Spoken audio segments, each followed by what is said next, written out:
Oh, you turned it on already? Mm-hmm. I just turned it on. Huh? I just turned it on. Okay.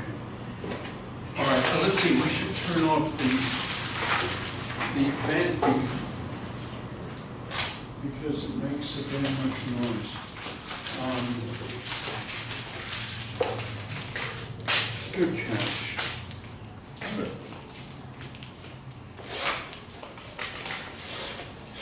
Would people kind of raise that?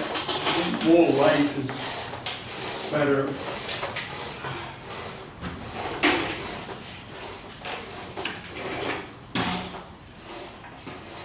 Okay, so one thing I forgot to mention about charge conjugation, or for that matter, just complex fields in general, is that there's a symmetry, because what I said was it was a field phi 1 of x with the same mass and any other properties as phi 2 of x. And so then I said we make a linear combination of these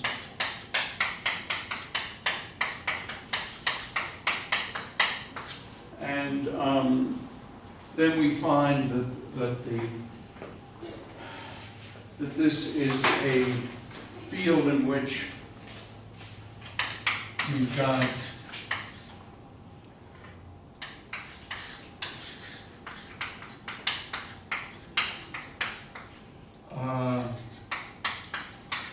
annihilation operators plus the creation operators for the antiparticles. And and we also have a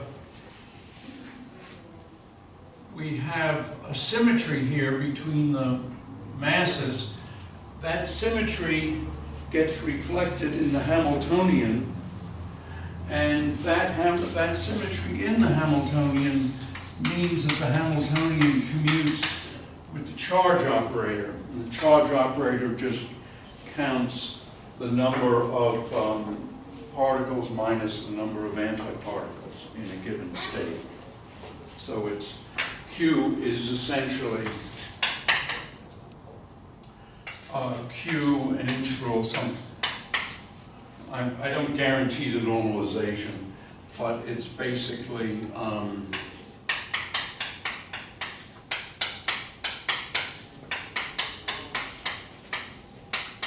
so it's kind of a number operator. A dagger A is the number operator for a harmonic oscillator.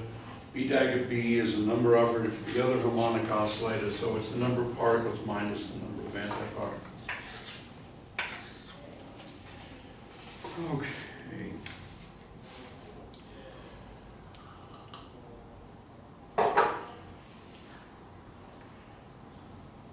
Now, we went through parity, and I like to do parity in terms of the fundamental fields phi 1 and phi 2, whose linear combinations give these fields.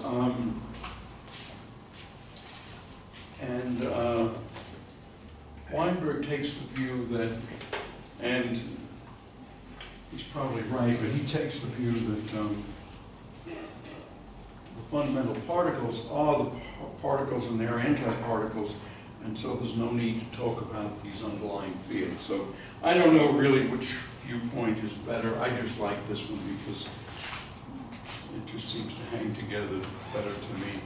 So for charge conjugation, what we have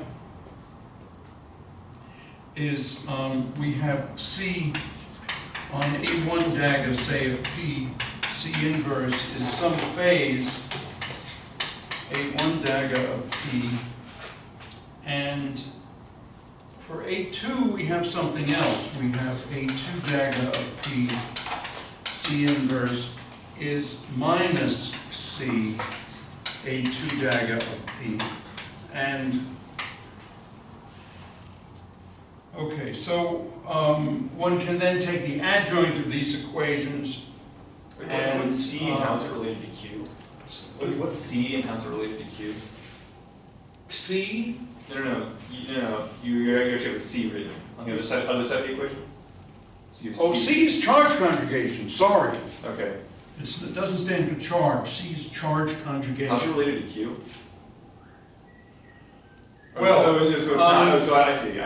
So you're switching the number of particles and antiparticles, basically. Right. I think C, I mean, one should check this, but what I think goes on is that. Okay.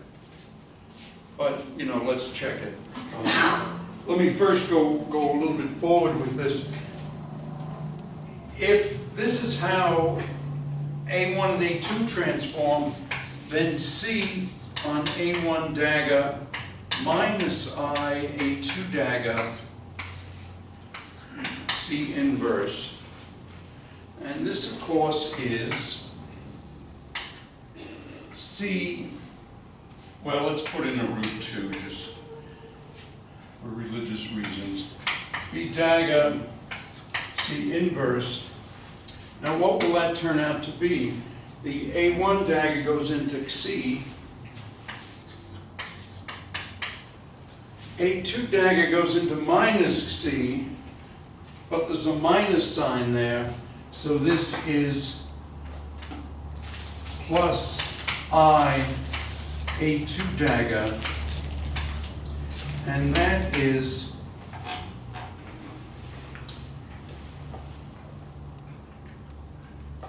let's see, do I have this right? Let me just get this straight. No, I made an overall sign mistake. B dagger, of course, is A1 dagger plus I A2 dagger. Consequently, when we do this, we get minus I A2 dagger, and that is C A1 dagger. So A1 dagger is the thing that comes in the field. B dagger is integral blah blah blah A dagger e to the minus I kx plus b e to the I kx or px, and the A dagger is the dagger of this, and the dagger of A1 plus I A2 is A1 dagger minus I A2 dagger, so that's C A1 dagger. Okay, so in the online notes, I think the signs are right, yeah? Is it A1 dagger or should that be A dagger?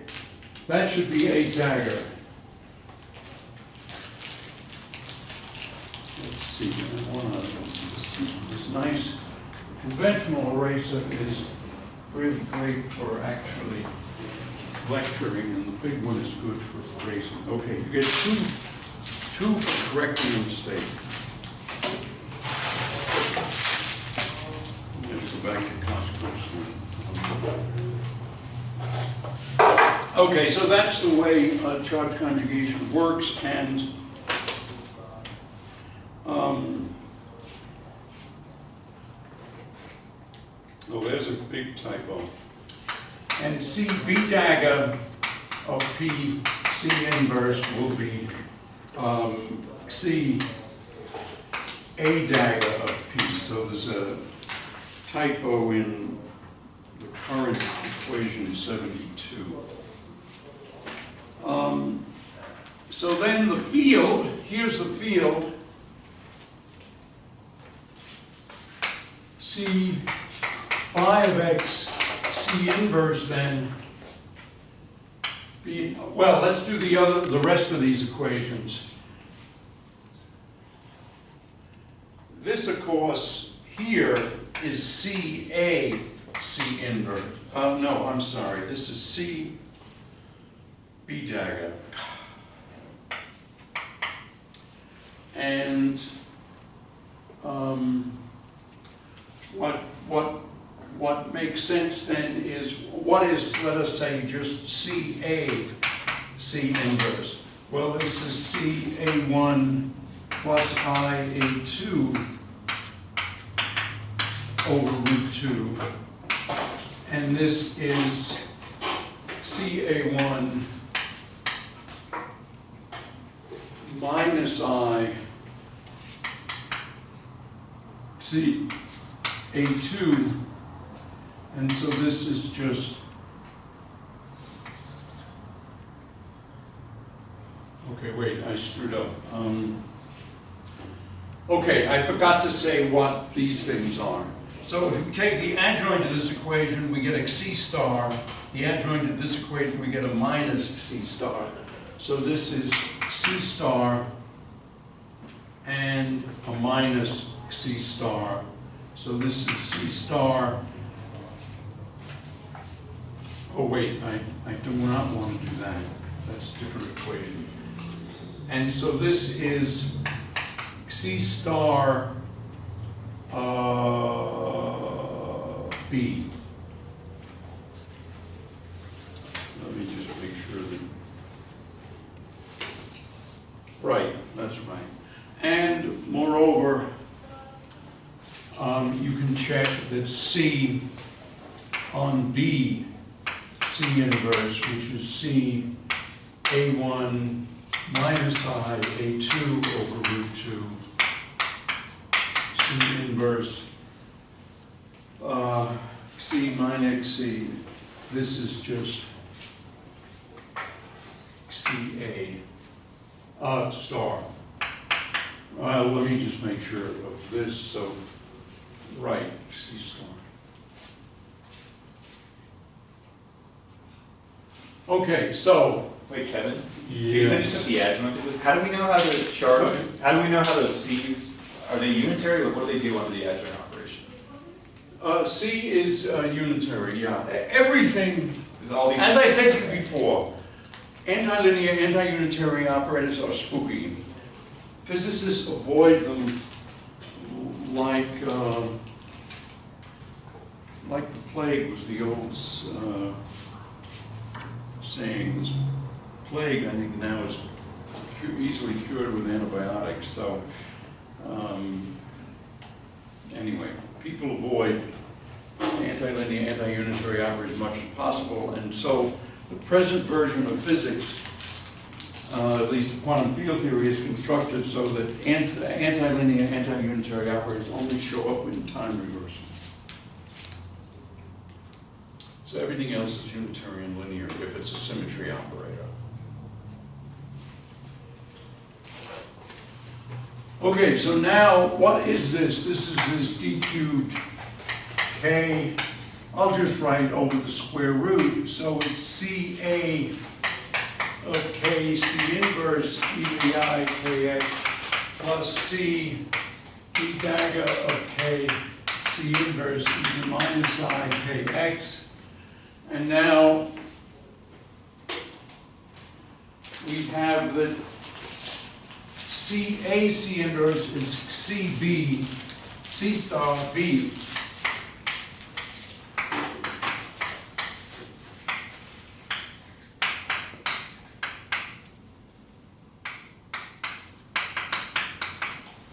And on B dagger, it turns into, all right, wait a second, time.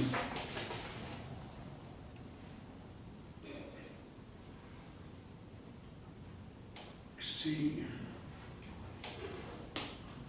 on B dagger, right, okay. C, B dagger, C inverse is CA.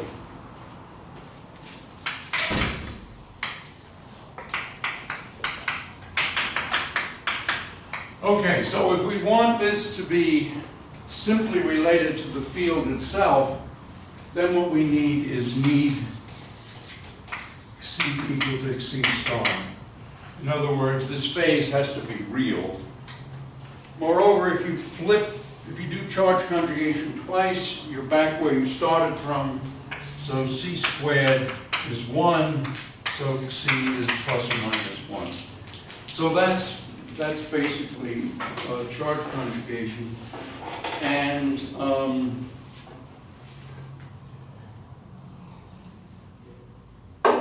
the charge conjugation parity, well, In Weinberg's setup, you can have a more general phase, but for a Hermitian field, it has to be plus or minus 1. And in both formulations, if you have a state consisting of something like a dagger of k, b dagger of minus k times some f of k squared on the vacuum, under charge conjugation, this thing turns into itself. So CA is C this is equal to C A dagger, B dagger, C inverse, C on the vacuum, integral F and so forth. This is then 2 plus or minus signs, and so it's equal to the state itself. So the charge conjugation parity of the state of a particle with an antiparticle is positive. Yes. Oh, should there just be a dagger on that A? What A? Yes. Okay. So you get a second one. Right. I'm just going to operate a candy store. All right, now time reversal.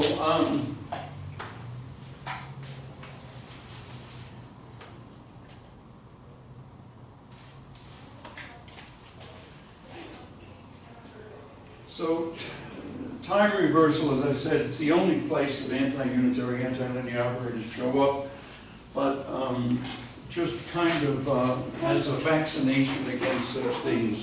Maybe we'll go through it, and then you can forget about it.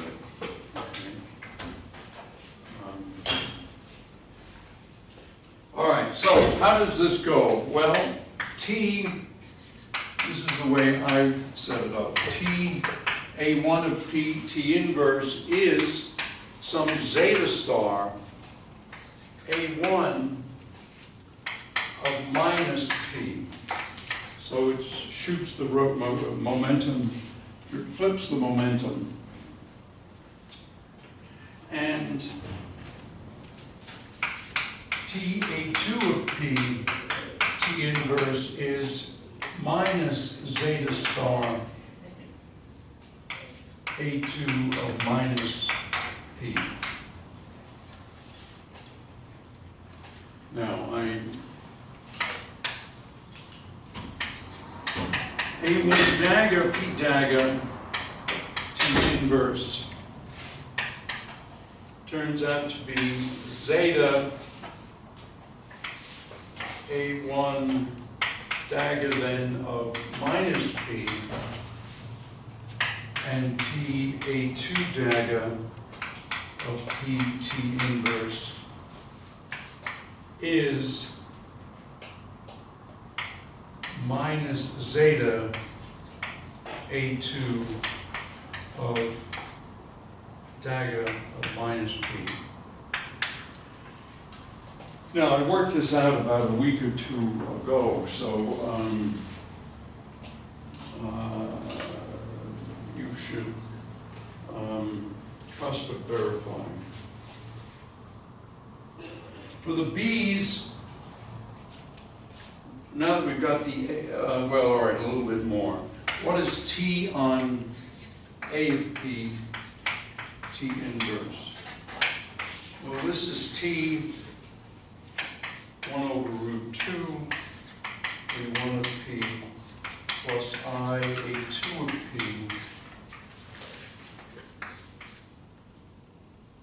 T inverse.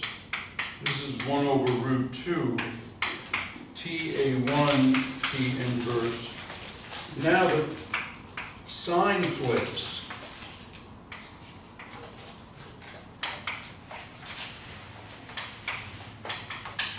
So because this thing is anti-unitary, the sign flips here to minus I, and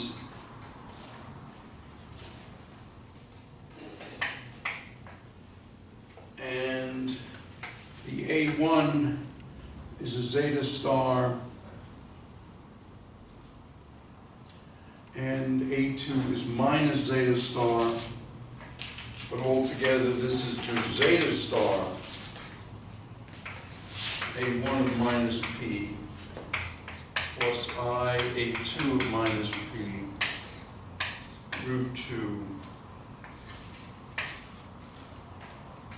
And so this is zeta star A of minus P.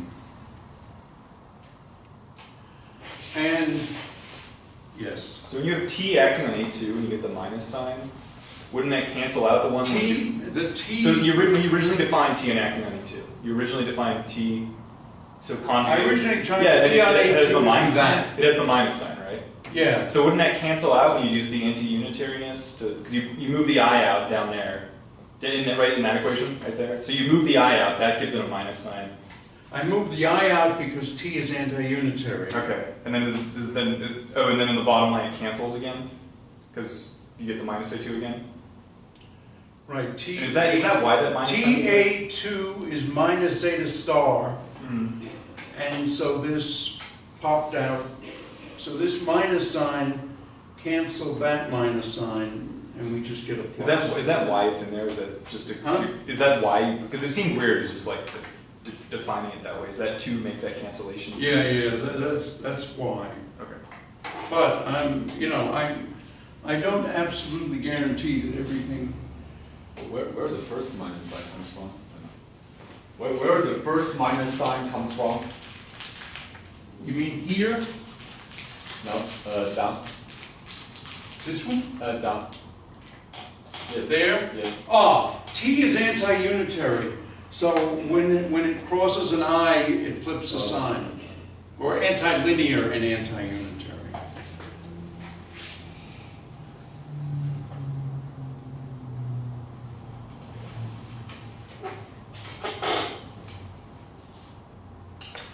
Right, going from here to here, we're just taking the adjoint of the equation.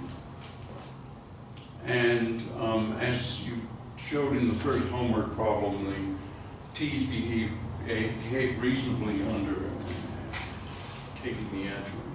Adjoint's the inverse.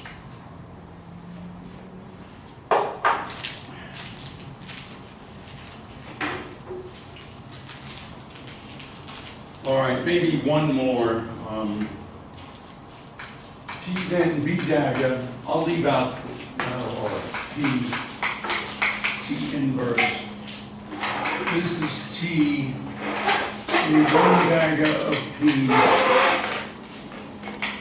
plus I, A2 dagger of P. And so this is T, A1 dagger, suppress the P's, minus I, T, A2 dagger, T inverse, root 2. And so now, what are we doing? We're dealing with daggers. A1 dagger goes into zeta, A2 dagger goes into minus zeta. And so altogether this is zeta over root 2, A1 dagger of minus P plus I, A2 dagger of minus P, which is then zeta B dagger of minus P. Okay. So this seems to, the indices and signs seem correct. And now if we apply this to a whole field, scalar field, we have an integral, all right, dqp over square root ta of p t inverse e to the I px plus t b dagger of p t inverse e to the minus I px.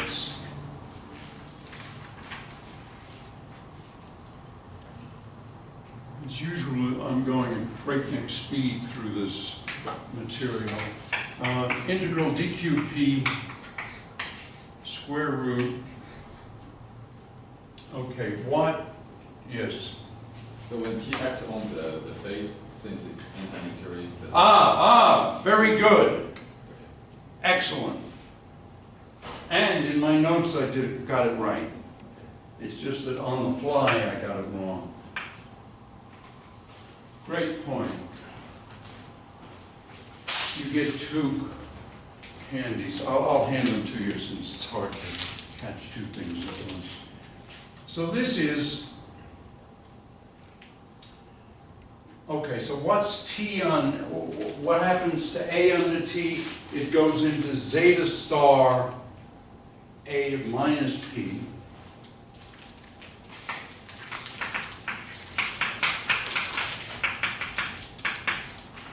And B dagger, oh, that's up here, goes into zeta V dagger of minus P, EBI PX. Let me just make sure this is what I've got in my notes. Yes. Okay. Now what we do is we see that we've got a zeta star and a zeta, and that's going to be a problem unless zeta is real. So this implies zeta equals zeta star. And then, so this is just basically zeta dqp over square root. Well, I call it zeta star, but it doesn't make any difference because zeta is real. So I think we should just leave it as zeta. And now what we're going to do is we're going to flip those 3 momentum. The energy term here is independent of the sign of the direction of the 3 momentum. So we're going to let P vector go to minus P vector, and these things were all vectors. So now if we do that, we've got something funny up here. What we have is A then of P, and now we have e to the I P0 X0 plus I, well, there's a big typo, P dot X plus B dagger of P e to the, this must be, there's another typo, minus I P0 X0, and this has plus, now it flips, becomes minus P dot X.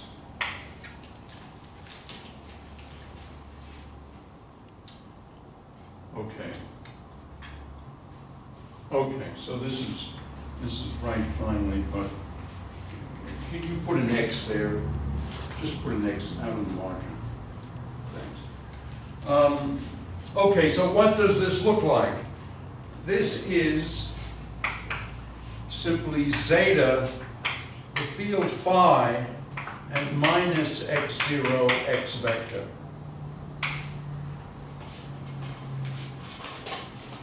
In other words, it's the field at the backward time. And once again, if we say that t squared is the identity, then zeta is plus or minus 1. And, okay, all right, so that's basically it for time reversal, and I think it was good to go through this so that you can see that the whole thing is consistent, but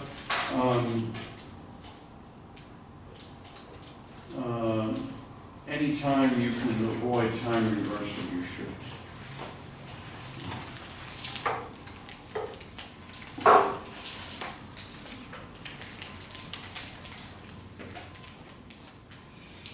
All right, so any more questions before we go to a different topic? Not that there's nothing wrong, by the way, about in asking a question when I'm doing topic B, asking a question about topic A or Z or whatever, so that you don't need to restrict your questions to the blackboard or topic at hand. Yes, Sam? So, what's like the physical significance of keeping the fields Hermitian? What's the physical Yeah, like why do we say that they have to be Hermitian? What's Hermitian? The fields. Because that's why we say that 8 is real, or these things are real. Oh, no. It's great you asked that question. I want the field to transform simply under these things: parity, charge conjugation, and time So reversal. you don't want to go from Hermitian to not Hermitian? Well, it's worse than that. If C is complex, you can't factor out C star and C, zeta star and zeta. Okay. You don't get the field. You get a linear, you get some other field. And Weinberg goes into this, he says, if you did that, then you would run the risk of having a theory with two different fields that didn't commute at space-like separations. So in other words, these other fields wouldn't commute at space-like separations, and you might, well, all right, let me just leave it at that. Also, this field that we have is not Hermitian, right? Give me that again. This field is not Hermitian. Yeah. Hermiticity has nothing to do with it. We started with two. I thought you said something about Hermitian. We start with two Hermitian fields, phi 1 and phi 2. So this one is Hermitian. We take a complex linear combination and we get a charged field. And then the symmetry, remember I was talking about a symmetry here. Well, the symmetry is that they have the same mass. So, what you can do is you can rotate phi 1 into phi 2 in the theory, and the Hamiltonian remains invariant, or the action remains invariant. And that's equivalent to saying that phi prime is EBI theta phi. Okay, so it's a phase transformation. It's a U1 symmetry or an SO2 symmetry.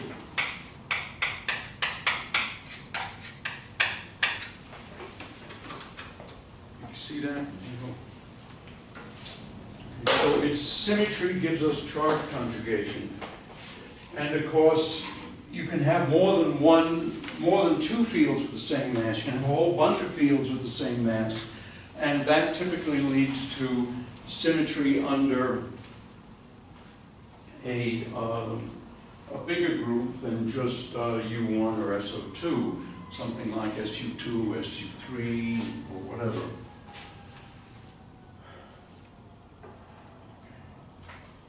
Yes.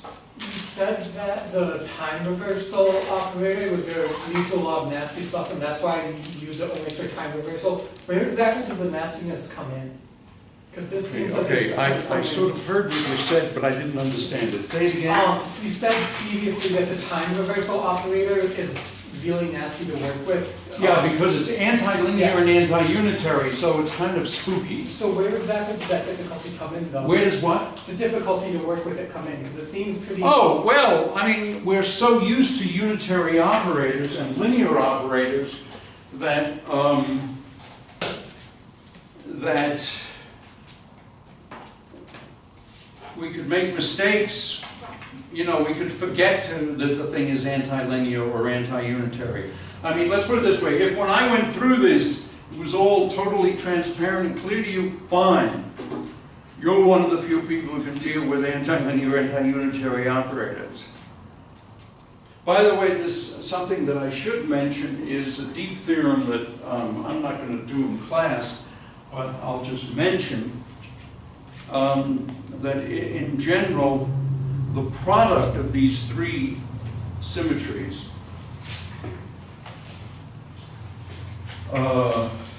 parity, charge conjugation, and time reversal, this is believed, and in fact it's basically a theorem, that all let us say, Lagrange densities or Hamiltonians are invariant under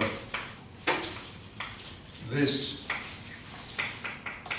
So the PCT or TCP is the way it's normally said for some reason, that the product of these three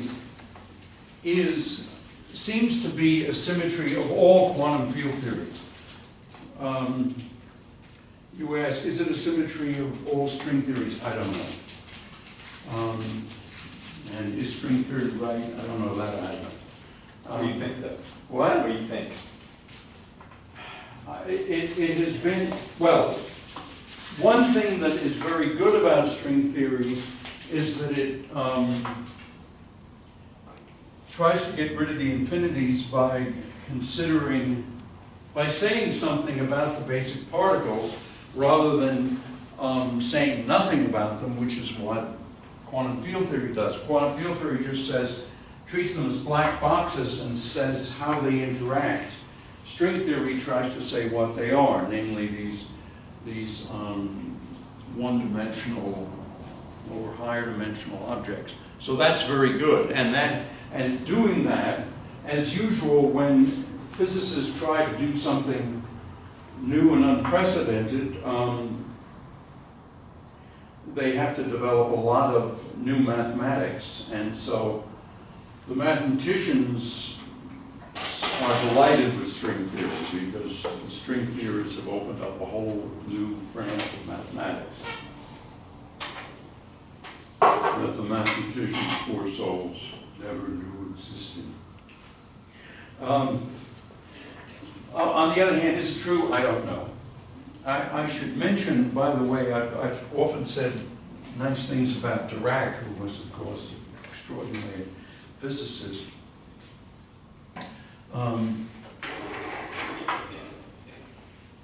He, back in the 1960s, was trying to do something more difficult than the string theory people do. In other words, he was trying to consider particles as extended objects.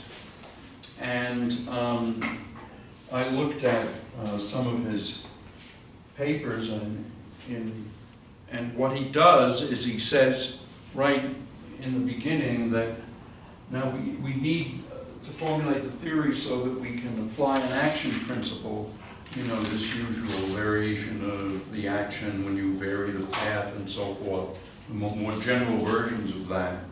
And he says, well, if we're going to treat particles as extended objects, then we have to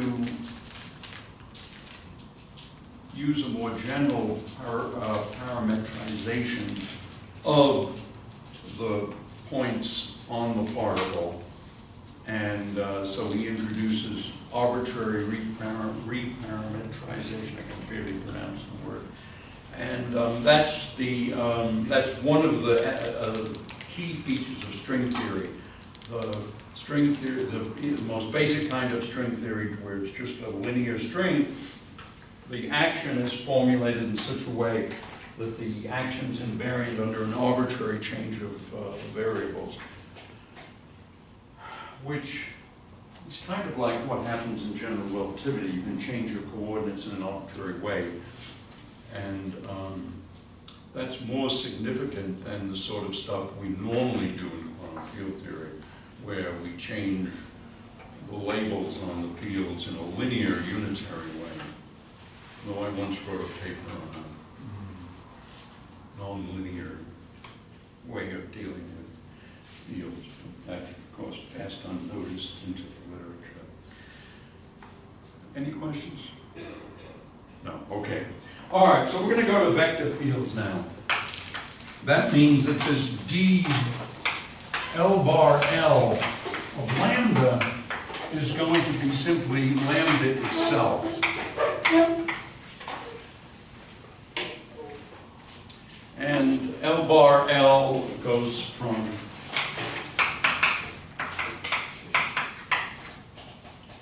Weinberg, for some reason, I don't know why, keeps using 4 to label 4 instead of 0. So he does things like that, which strikes me as being really, really, really nuts. But he's smarter than I am, so maybe there's a reason. I don't know. Anyway,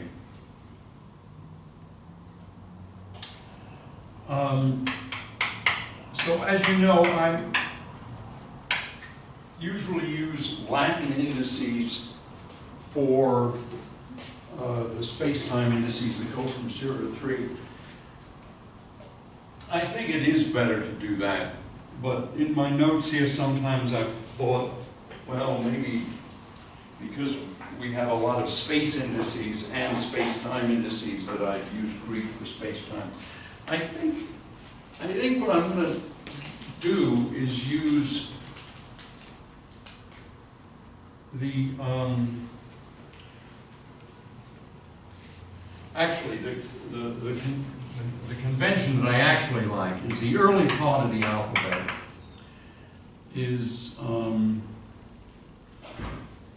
well, in all the alphabet except maybe for the tail end of the thing, like I don't know, U, V, Z. Let these be spatial. And the rest of the alphabet is space-time. I think that's a nicer notation. It's, of course, easier to LaTeX the code, but also it doesn't strain people who are not Greek. And most of us here are not Greek as far as I know. At least none of us was raised in Greece, so we didn't learn. I actually had 3 years of Greek in high school, but I still find Greek letters an extra problem. So what are we going to do? Positive frequency part, well, it's 1 over 2 pi to the 3/2. Integral dqp, a sum, he sums on sigma. I'm going to try to use just S. I don't see any point in using sigma. E to the I px, ui of p and s, a of p and s. So this is the positive frequency part. And the negative frequency part, of course, is minus I. Same thing here. And the difference is bi of p and s, a dagger of p and s. And one can do the same thing for the vector, for Lorentz fields with a vector representation, vector in the sense of 4-vector representation. One can regard this field as phi 1 plus I phi 2, so that it's a complex field. Or you can think of it as a basic real field. So you can think of it as A1 as opposed to A1 plus I, A2. All right, now, what are the boost conditions? Well, the boost conditions now are ui of p and s is root m over p0. I need an x again, x. Thanks. Sum on L of p, ik, uk of 0, and s. So these are the general boost conditions, namely that the spinors at finite momentum are determined by the spinors at 0 momentum just by this standard Lorentz transformation. So this is square root of m over p0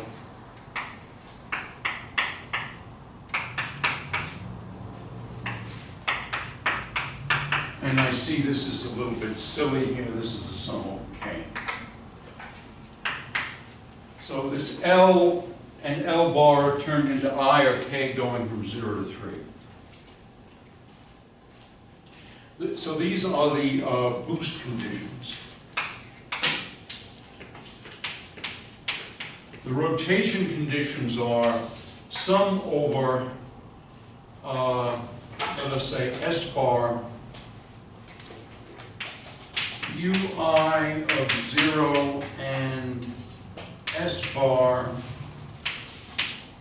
j, and I'm going to write these much more explicitly than a little more explicitly than Weinberg did.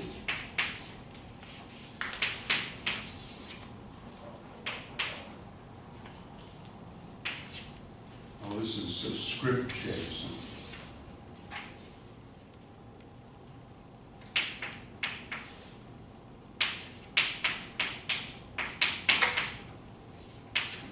So as I said, I'll put these are,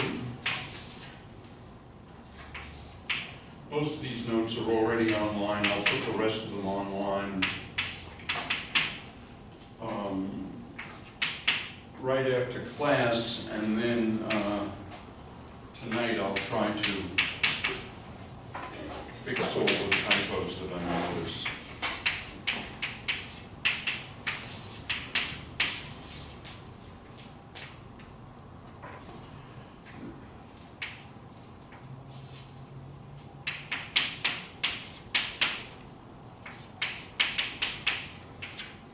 Okay, so these are the rotation conditions, and one of the curious things about this whole formalism is that it's the way it's constructed. The boost conditions are kind of simpler, certainly simpler to implement, whereas the rotation conditions are rather complicated, because these are the 2j plus 1 by 2j plus 1 matrices you learn about in quantum mechanics, and these are the 3 by 3 matrices that I talked about when I taught 467 and are in the online notes on group theory. Yes? I was going to say, on your second boost condition, should this be a B, not a U? Or is it a U? I mean, I don't remember exactly Okay. what it was, but...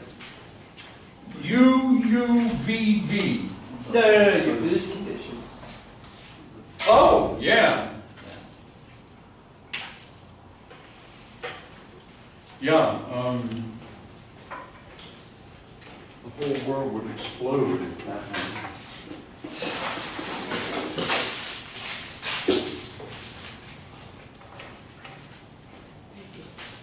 Is there a minus sign for the second rotation condition? All right, hold on. You can see you must be starving. Where? And in front of the second rotation condition, is that a minus sign, or is it just like near kind of? This is a minus sign. Oh, there's a minus. Okay. Yes. Kind of cluttering up your equations there. Yeah, well, it's a finite amount of blackboard space.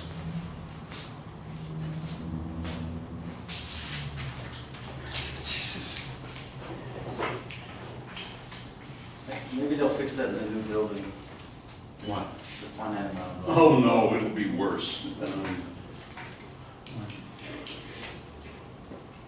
I think the new building will be good for experimentalists who do their experiments or build their equipment in this building.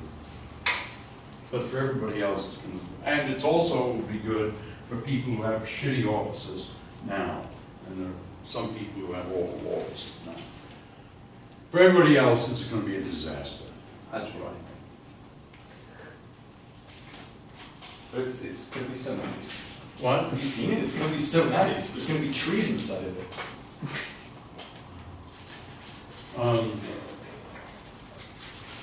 The problem is decisions about the building are being made by people who will never work in the building.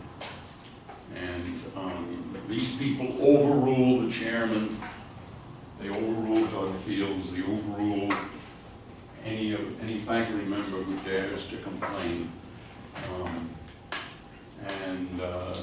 They are confident, of course, that they're experts in furniture and flooring and so on and so forth. And I think they're just people with overly inflated egos and bad taste and limited experience. It is on video. Good. I hope they watch it. Okay, so these are the rotation conditions, and as I said, Weinberg writes them more succinctly than I do. I put in index A. A goes from 1 to 3. There are 3 generators of the rotations. These are the 3 rotation matrices that you learn about in quantum mechanics. Over here, these are the 3 by 3 matrices. And in fact, maybe I'll write them down. J1 is IR1. And so this is I. These are the 3 by 3, the spatial part of the matrices that generate the rotations in the Lorentz group.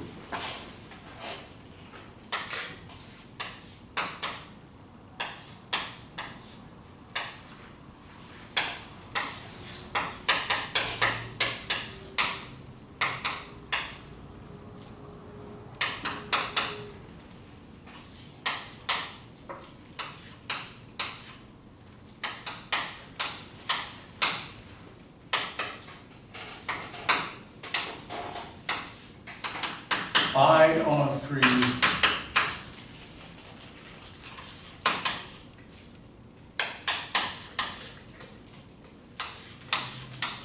So these are and these satisfy, of course, the relations J A commutated JB is I epsilon ABC JC, or if we adhere to this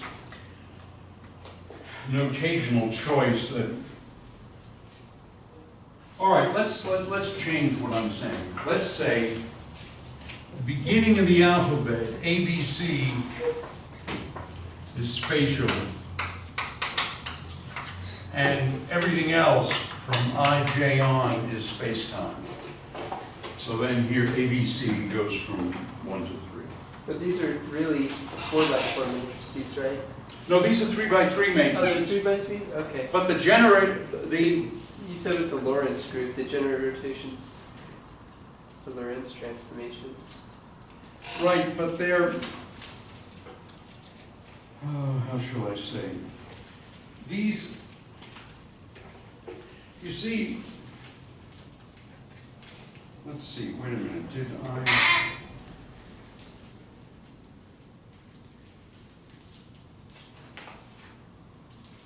Yeah, in the notes it says 4 by 4. Well, the generators of the Lorentz group are 4 by 4. The part that's relevant here is the 3 by 3 part that does the rotations. And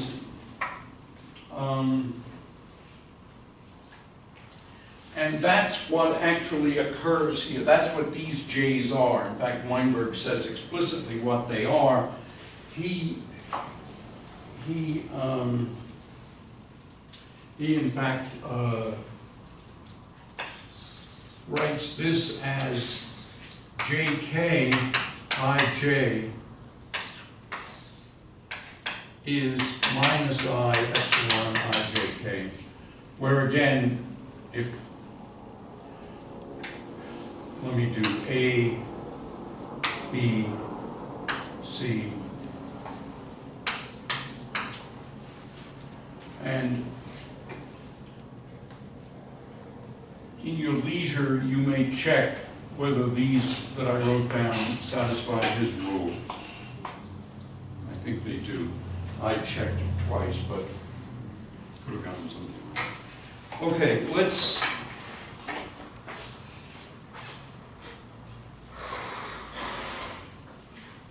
All right, so these are the rotation conditions. These are the conditions on the spinors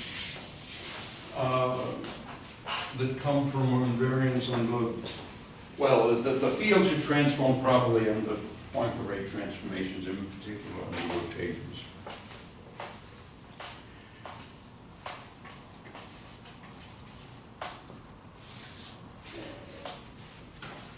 All right, so let's see what the first, what the implications are. First of all, let's look at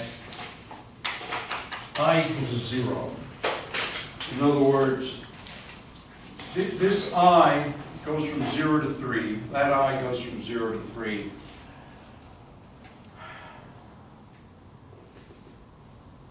These guys are really ABC, so they're really going just over the, well, not really. All right, so let me restate it.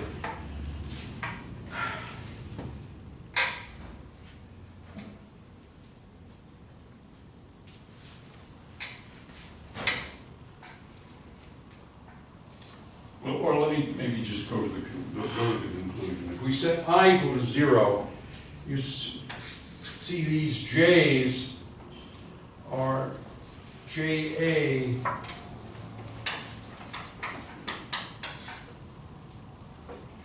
zero K is 0. JA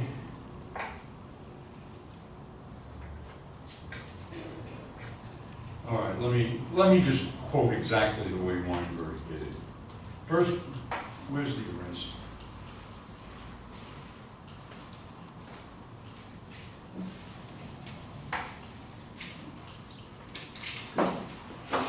So let's look at this part where we're still, where this is 2j plus 1 by 2j plus 1, and this one is actually 4 by 4 at this stage. I'm going to shortly go to 3 by 3, but for the moment it's 4 by 4. And these 4 by 4 are such that for the spatial part, they look like this. So where ABC just goes from 1 to 3, it's that way. The other conditions are J0, 0, 0 is 0. JK, 0J is 0. JK, I0 is 0. So basically, the only thing, if you have a 0 component, the only one that can be non-zero is, let's see, is there even one that can be non-zero? So the JKs, when K is spatial, has to be 0. So what could be non-zero is J0, I0, or J0, 0, J, say. So these two are possibly non-zero, but all the others are. Of the J0, all the others where you have a 0 here are 0. Okay. So for that reason, if we look at these conditions, what we see is that on the right-hand side, if we have I equal to 0, then and A spatial, we're going to get 0 on both sides here. So the right-hand side of the rotation conditions, if we set I equal to 0, the right-hand side is 0. So those equations look like this.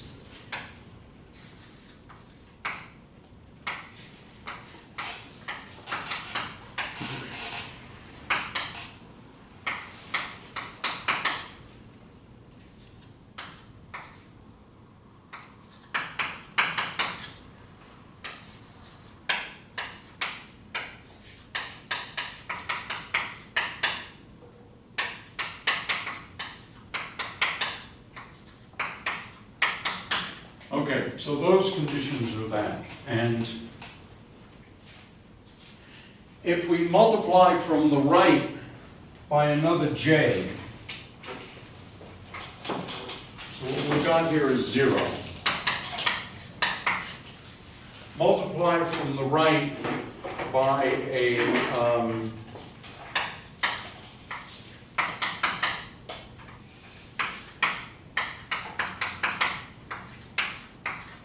so the product of j, This is matrix multiplication then if we're summing over S as well. And let's sum also over A. We still have 0, but now this is this, it's actually called a Casimir operator. It is J squared. At least the top one is J squared.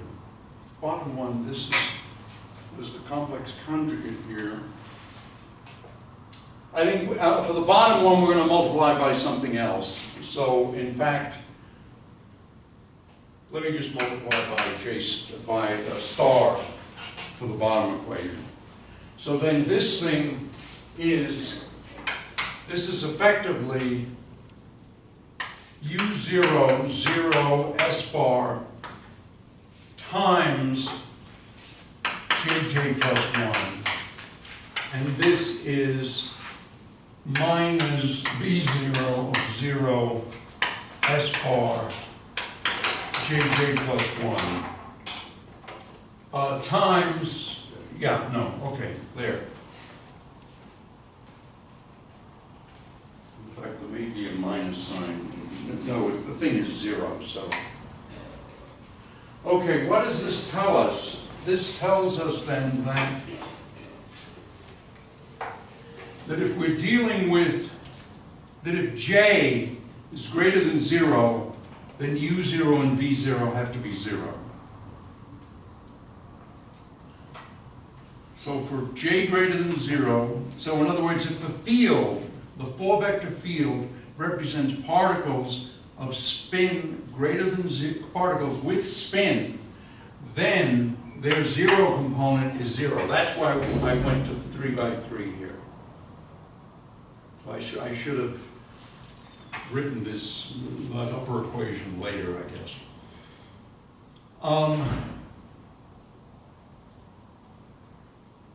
Okay. Now let's look at the rest of the. So can I ask something? Yeah. You have, on the left-hand side, you have SS prime, on the right-hand side, you have an S bar. Yeah, because we're summing here over. We're summing here over S and A. Well, okay, so there's a delta. Delta S bar S prime. Okay, because in other words, J squared is 2J is JJ plus 1 times the identity. Very good. I don't see why, so you still have, oh no, sorry, never mind. Don't worry. It's okay. It's been settled. Let me just get a coffee or water or something.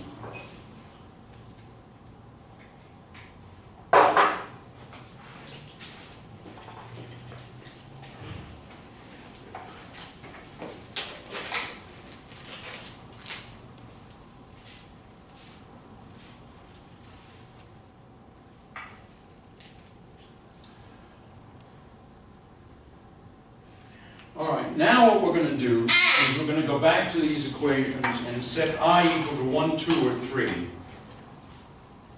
If I is 1, 2, or 3, then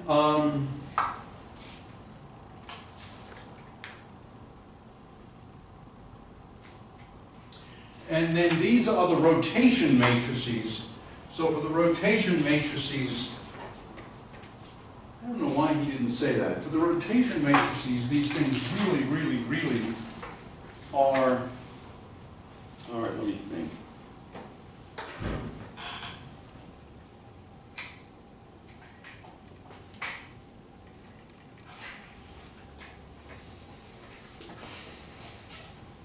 Yeah, for the rotation matrix, I think these are also 0. I think maybe he just didn't bother to add an extra equation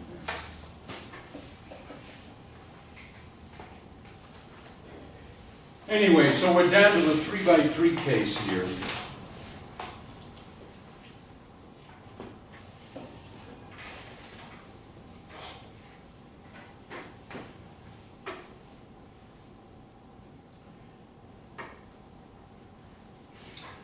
And if we pull this same trick of multiplying by j from the right, or j star, what we get now is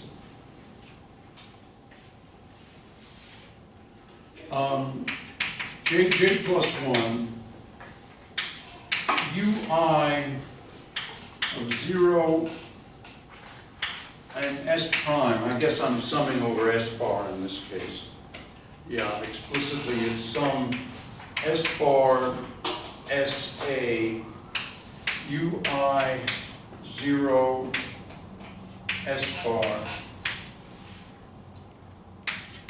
JAJ S bar S JAJ SS prime. So I'm doing the U equation. This is then a sum script JA IK UK of 0 and S, JA of J, SS prime. So I've taken this top equation and just multiplied by J on the right. This one, it gives us J squared, but when J hits U, it tosses out another script J. So this is equal to sum of these various variables JA, IK, JA, KL, UL, 0, S prime.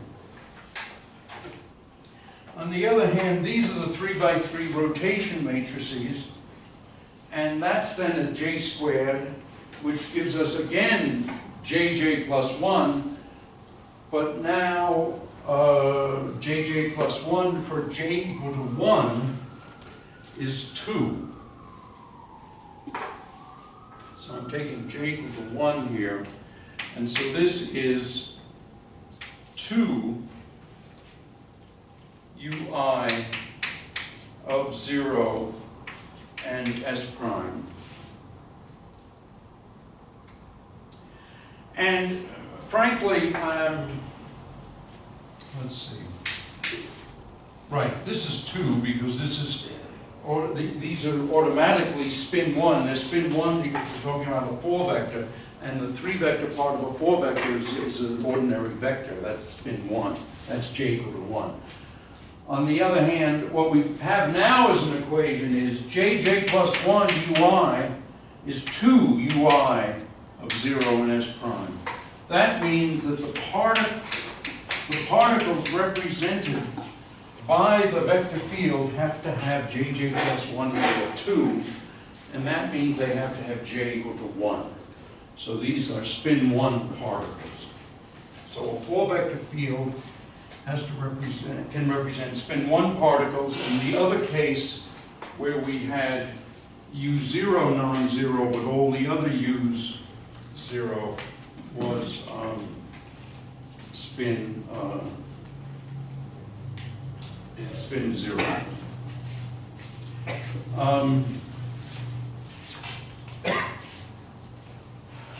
Shall I write down the V equation, or do you want to skip that? I'm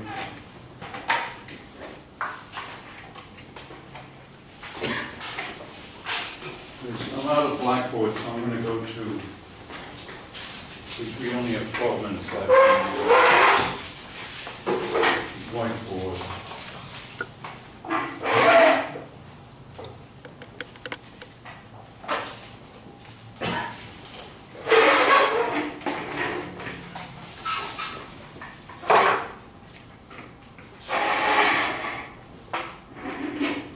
Should I repeat this for the anti-spinners? Yes, no, it's trivial. or do it? All right, I'll just do it.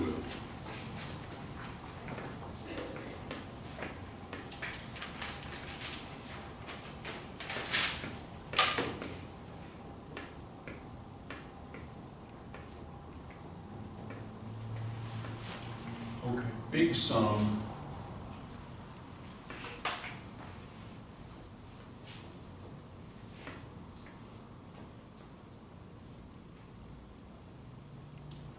There's a typo here, so it's just as well that I do this.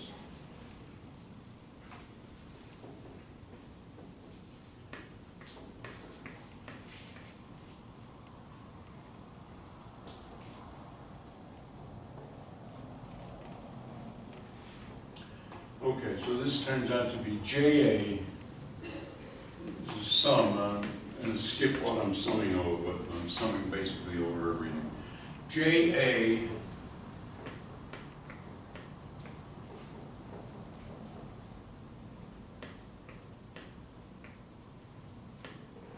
whoops.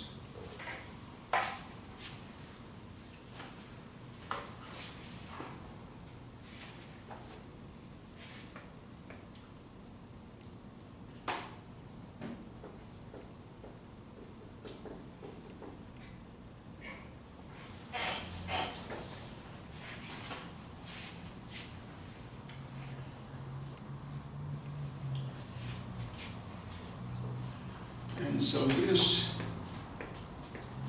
gives us, getting a complex conjugation thing in here.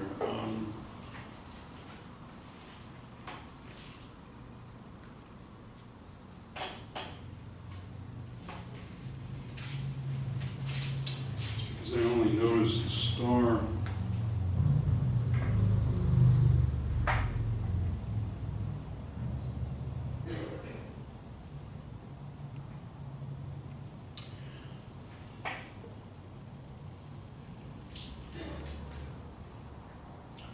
Well,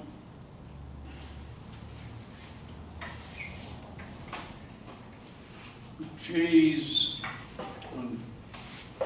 oh, there's only an overall minus sign here.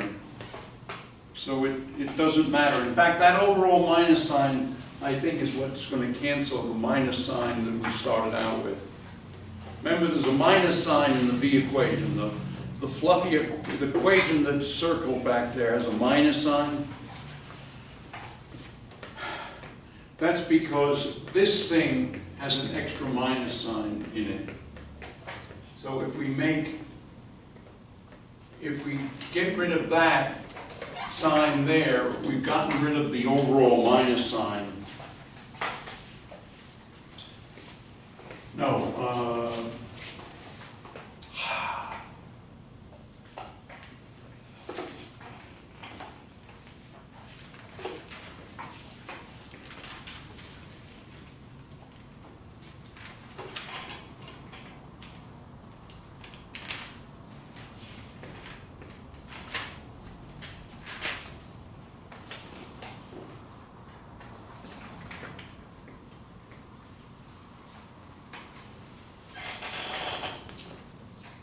okay, so we need that complex conjugation sign there. All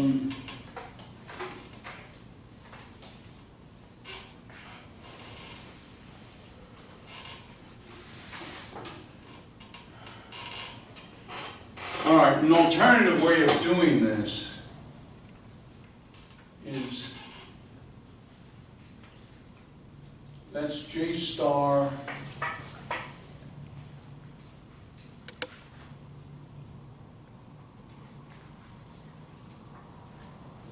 so this thing is Hermitian. So this is really, we can write it this way.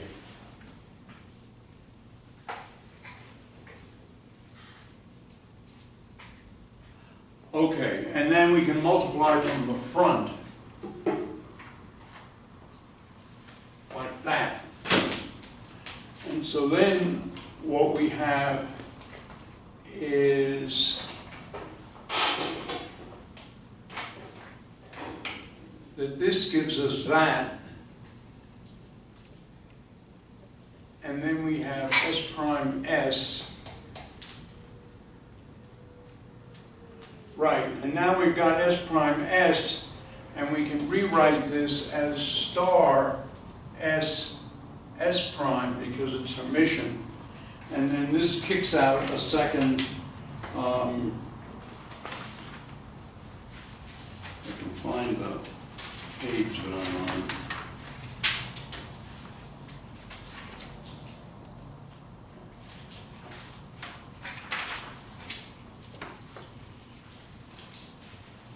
Anyway, this then gives us JA, IK, JA, K, L, VL of 0 S prime.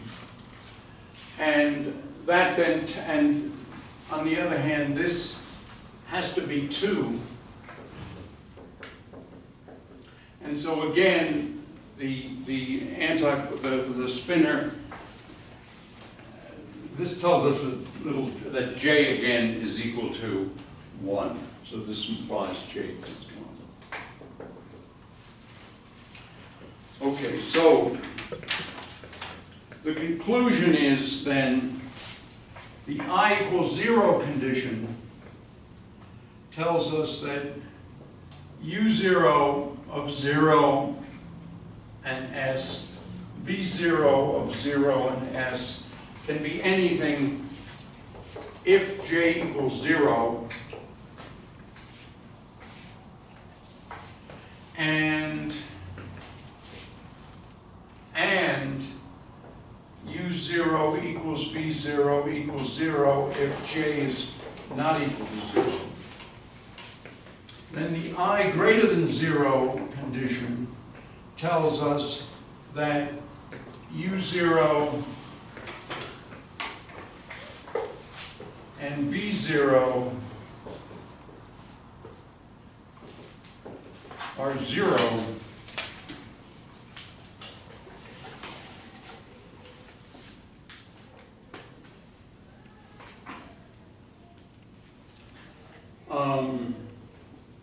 and J equals 1. So if the J can be 1, and in that case U0 and V0 are both 0. And that condition I may not have emphasized enough. It was back here somewhere. Yeah, the 0 condition. 0 equals blah, blah, blah, J plus 1, U0. That means that if J is greater than 0, U0 has to vanish, and V0 has to vanish. Okay, well, we're out of time, and this is a reasonable place to stop. So, is there another question, or shall we just stop? Okay, I'll try to